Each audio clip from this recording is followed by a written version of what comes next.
그날 모세의 책을 낭독하여 백성에게 들렸는데 그 책에 기록하기를 암몬 사람과 모압 사람은 영원히 하나님의 총회에 들어오지 못하리니 이는 그들이 양식과 물로 이스라엘 자손을 영접하지 아니하고 도리어 발람에게 뇌물을 주어 저주하게 하였음이라. 그러나 우리 하나님이 그 저주를 돌이켜 복이 되게 하셨다 하는지라.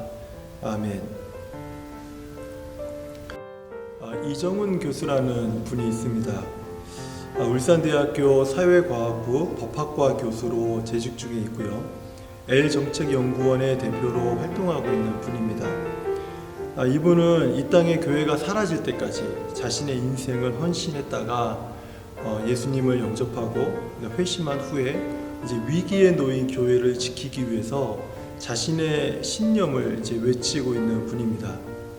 저는 이정훈 교수의 이 다수의 강의를요 작년부터 들어왔었는데요. 회심하게 된 간증부터 시작해서 자기의 기독교 신앙의 바탕이 된 종교 개혁자들의 신학과 신앙을 근간으로 한 이 보수주의 정치의 신념 등에 대한 것들이 주된 내용들이었습니다. 강의를 듣다 보면 일부 상당히 도전이 되는 것들이 참 많았어요. 또 뿐만 아니라 종교 개혁주의자들이 그 신학과 또 사상 부분은요, 강의를 듣다 보면은 웬만한 그 신학자 못지않은 아주 실력을 갖춘 그런 분이었습니다. 심지어는 이제 법학자이기 때문에 그 법학자의 측면에서 본 그 레위기와 또 율법에 대한 해석은요, 또 제게 개인적으로 많은 유익을 주기도 했습니다. 하지만 저는 개인적으로 이정훈 교수의 모든 주장에 있어서는 저는 동의하지는 않습니다. 목회자 입장에서 쉽게 동의하지 못하는 부분들이 적지 않게 있기 때문에 그렇습니다.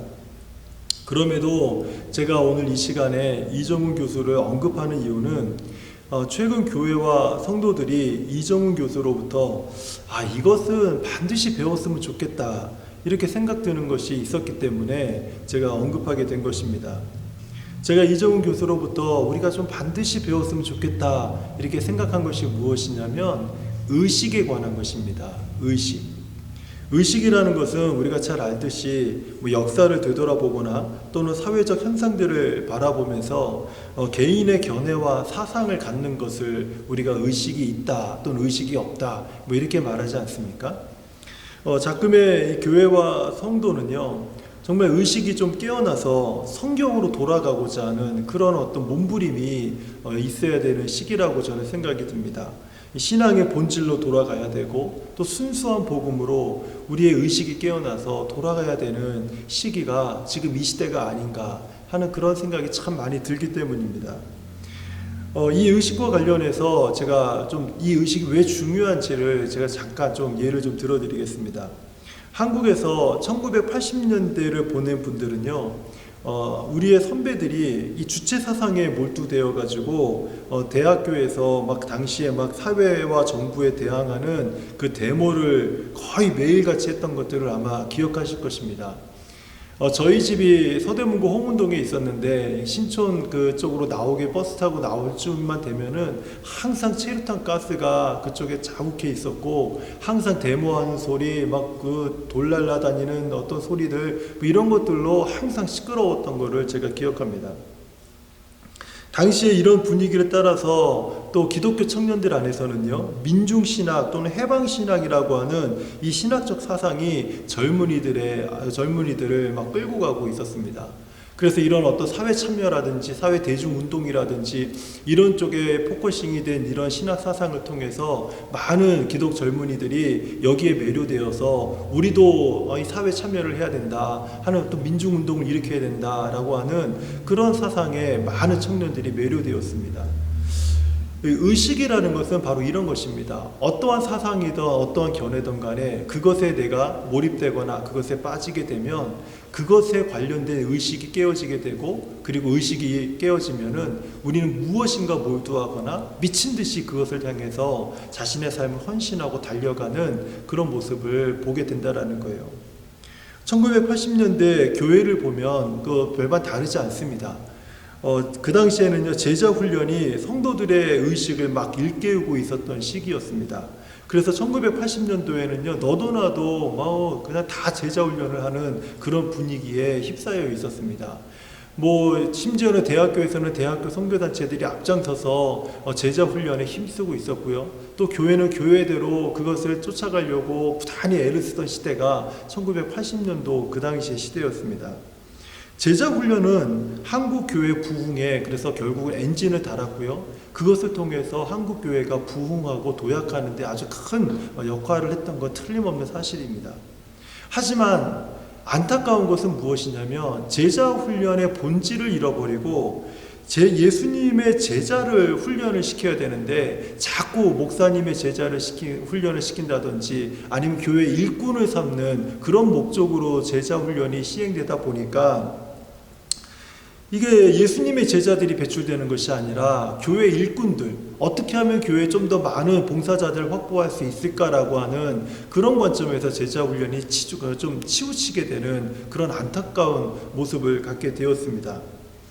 예수님의 그 제자 훈련은 예수님의 제자를 세우는 것이 목적임에도 불구하고 이런 제자 훈련에 대한 의식이 일깨워졌을 때 정말 긍정적으로는 많은 사람들이 성경을 공부하고 또 말씀 앞에 순종하고 또 삶에 많은 도전을 주었지만 결국은 그 방향이 예수님을 따르고 복음을 증거하는 쪽에 집중되기보다는 교회 일꾼들을 많이 양산하는 데 치중되는 그런 안타까움을 가지게 됐다라는 것이죠. 1980년대가 이러했다면요, 1990년도에는요, 경배와 찬양 운동이 한국 교회를 막 불같이 일으켰습니다. 막 불같이 일어나서 한국 교회를 이끌고 갔습니다. 경배와 찬양은 대부분 선교단체에서 주도했기 때문에 당시의 선교 운동이 한국 교회의 굉장한 유행으로 자리 잡게 되었습니다. 그 많은 청년들이, 많은 학생들이 경배와 찬양 그 모임에 참여하면서 거기에서 선교에 대한 비전을 듣고 또 선교의 헌신에 대한 메시지를 듣고 실제로 많은 청년들과 학생들이요, 단기 선교든지 비전 트립이든지 장기 선교로 선교사로 헌신하면서 선교지로 나가는 정말 그 많은 일들이 아주 일어났었습니다. 하지만은 이것도 이런 예배를 통해서 많은 학생과 청년들에게 선교에 대한 의식을 일깨우는 데 있어서는 상당히 성공적이었지만은 반면에 당시 교회에는요, 선교하면 부흥한다더라, 선교하면 복을 받는다더라 하는 이런 어떤 유행어가 돌기 시작을 했습니다. 그래서 모든 교회가 너도 나도 선교하려고 했고요. 그리고 많은 성도들이 선교 헌금하는데 많은 애를 쓰고 헌신을 했던 것을 제가 기억을 합니다. 개인의 복과 교회의 부흥을 강조하느라 우리가 선교에 대해서 가르치다가 선교에 대한 비전을 심어주다가 한 가지 놓친 것이 있습니다. 선교하면 개인이 복을 누리고 교회가 부흥하는데 선교하면 죽을 수도 있다. 선교하면 네 인생을 다 헌신해야 될 수도 있다. 이러한 도전들을 가르쳐주지 않았다라는 거예요. 그래서 교회는 점점 제자 훈련이나 선교 운동을 통해서 점점 이 교회가 하나님의 복음을 위해서 헌신되어지고 복음의 순수함을 지키고 그리고 정결해지고 말씀을 따라 살아가는 성숙한 교회요 그리스도인들이 한국 교회 안에 가득해진 것이 아니라 그저 교회가 점점 종교화되어지고 대형화되어지면서 이 본질을 잃어가는 모습을 갖기 시작했다라는 거예요. 순수한 복음의 능력을 상실했고요. 교회 안에 어떤 문제가 생기면 스스로 그것을 해결할 수 있는 자정 능력을 상실해버렸습니다. 그래서 이제는 교회 안에 문제가 생기면요, 그것을 다 들고 세상 법정으로 가는 그런 시대가 되어버린 거예요. 심지어는 도덕적으로 타락을 해서 세상의 비난과 조롱을 받는 이런 상태까지 이르게 되었던 것입니다. 아주 서서히 이렇게 교회가 변질되어 갈 때 성도들은요, 자연스럽게 이런 분위기에 함께 젖어들었습니다. 그래서 종교적인 삶을 살아도 성도의 삶을 사람들이 아주 극소수로 적어지는 그러한 모습을 이제 우리가 쉽게 보게 된 것입니다. 지금은 이정훈 교수의 지적처럼 교회와 성도들은요, 잃어버린 성도의 정체성을 회복해야 되는 시기입니다. 교회 존재의 목적이 무엇인지 다시 깨닫고 그 존재의 목적을 회복해야 되는 시기가 지금 이 시기라는 거예요. 이것을 위해서 이정훈 교수가 내세우고 있는 정책이 있는데, 그 정책이 무엇인가 하면 20대 젊은이들의 의식을 지금 일깨우고 있다는 거예요. 20대 젊은이들에게 마치 1980년대에 대학생들이 서로 동아리 안에 모여서 어떤 무슨 좀 다른 이데올로기지만은 뭐 주체 사상에 대해서 연구하고 토론하고 그런 거 하듯이, 이 이정훈 교수가 그리스도의 복음에 대해서, 종교 개혁자들의 그 사상에 대해서, 교회 복음에 대해서 그 부분을 가지고 어떻게 하면 우리가 사회적으로 또 정치적으로 참여할 수 있는지에 대한 이 의식을 일깨우는 일을 지금 이정훈 교수가 하고 있다라는 거예요. 그런데 저는요, 다른 건 잘 모르겠지만 한 가지, 지금 우리에게 간절히 필요한 것은요, 지금까지 우리 몸에 익숙해진 그런 신앙생활이 아니라 의식 있는 신앙생활이 필요하다라고 저는 생각을 하고 있습니다. 할 수만 있으면 정말 이정훈 교수처럼 모든 성도들의 의식을 다 좀 일으켜 깨우는 그런 어떤 시간들이 우리에게 반드시 필요하다라는 생각을 하고 있다라는 거예요. 왜냐하면 우리가 드리는 이 예배가요, 반드시 우리 삶과 연결되어져야 되는데, 예배하는 삶 따로, 세상에서 살아가는 삶 따로, 이렇게 살아가지고는요, 우리가 이 시기에 성도답게 살 수 없다라는 거예요. 예배는 반드시 우리의 삶과 연결되어져야 되고, 그리고 우리의 삶은 다시 예배로 연결되어져서 정말 성도다운, 하나님을 예배하는 예배자다운 그 삶이 우리의 일상생활에서 이루어져야 된다는 것입니다. 하나님의 말씀이, 성경은요, 우리의 모든 생활 습관의 기준이 되어야 됩니다. 내가 생각하고, 내가 선택하고, 내가 결정하고, 내가 따라가는 그 모든 일에 대한 기준이 하나님의 말씀이 되어야 된다는 것입니다. 그리고 그 말씀이 우리의 생각과 우리의 선택과 결정에 대한 모든 것을 주장할 수 있는 그 말씀으로 우리 삶에 자리매김되어야 된다는 거예요. 이렇게 하기 위해서 우리의 의식이 다시 깨어나야 된다는 것입니다. 기도에 대해서는요, 제가 개인적인 신념과 같이 내린 정의가 한 가지가 있습니다. 저는 기도를 이렇게 생각합니다.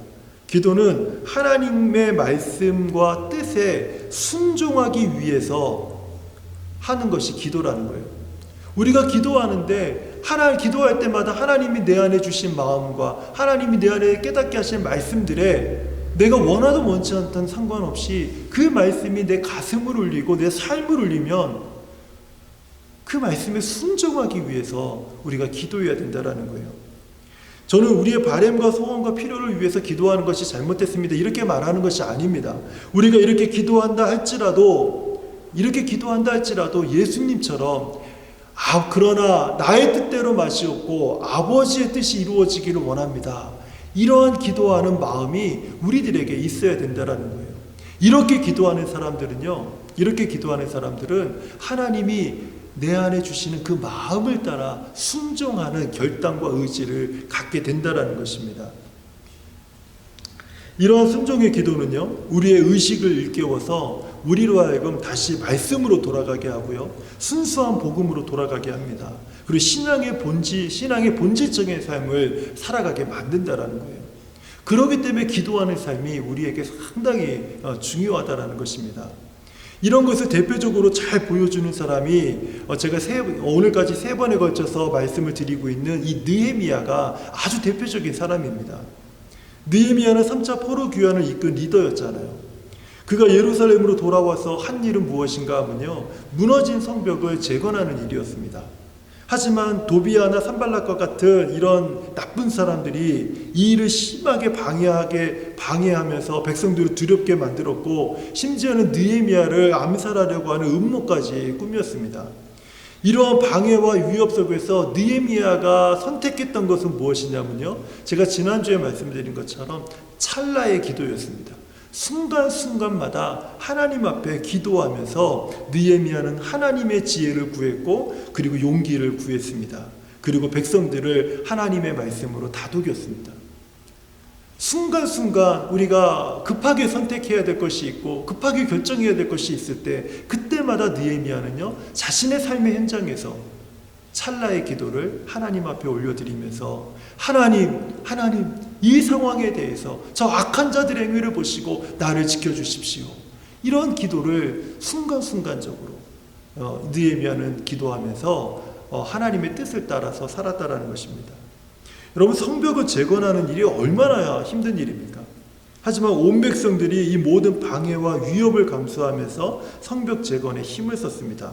어느 정도로 했냐면요, 밤낮으로 일을 하는데 한 손에는 병기를 들고 한 손에는 벽돌을 들고 이렇게 일을 했어요. 쉬지 않고 이렇게 일을 했습니다. 그리고 마침내 52일 만에 그 성벽이 기적과 같이 재건이 되었습니다. 느헤미야는 성벽 재건을 다 마친 후에 이제 끝났다, 이제 돌아가자, 이런 생각을 한 것이 아니었어요. 성벽 재건이 다 마치자마자 그 예루살렘 안에 살고 있는 모든 백성들의 영적인 상태를 살펴보니까 성벽만 무너진 것이 아니라 그들의 영적인 삶도 다 무너져 있는 것을 느헤미야가 본 것입니다. 그래서 느헤미야는요, 2차 귀환 때 돌아온 에스라를 청하여서 하나님의 말씀을 가르칠 것을 부탁을 했습니다. 여기까지가 느헤미야 12장까지의 내용입니다. 그런데요, 오늘 읽었던 본문의 느헤미야 13장 2절을 보면요, 그러나 우리 하나님이 그 저주를 돌이켜 복이 되게 하셨다 하였는지라, 이 말씀이 있어요. 12장까지 이 모든 내용들이 잘 흘러왔습니다. 그런데 이제 13장의 그 2절에 보니까 하나님께서 저주를 돌이켜 복이 되게 하셨다. 그러면 목사님 좋은 거 아닙니까? 이거 정말 좋은 일이 일어난 거 아닙니까? 그렇게 느헤미야와 백성들이 수고해서 마침내 성벽을 재건하고 또 예스라를 통해서 하나님의 말씀을 듣고 회개하고 부흥운동까지 일어났으니까 결국은 그 저주를 돌이켜 하나님이 복이 되게 하신 거 아닙니까? 이렇게 우리가 단순하게 이 말씀만 보면 이렇게 이해할 수가 있어요. 그런데 이게 그런 뜻이 아닙니다. 느헤미야가 성벽 재건의 현장에서 수시로 기도하면서 하나님께 지혜를 구했다고 했죠. 용기를 구했다고 했습니다. 그리고 하나님의 말씀대로 순종하는 삶을 보여줬다고 제가 앞서 말씀드렸습니다. 하나님께서 저주를 돌이켜서 복이 되게 하셨다라는 이 말씀이 기도하던 그 이렇게 기도하던 느헤미야의 이제 마지막 순간에, 느헤미야서가 끝나는 마지막 23장의 이 순간에 느헤미야의 가슴을 울린 거예요. 그래서 이 말씀에 이제 순종하기 위해서 느헤미야는요, 아주 대대적인 개혁을 시행을 합니다.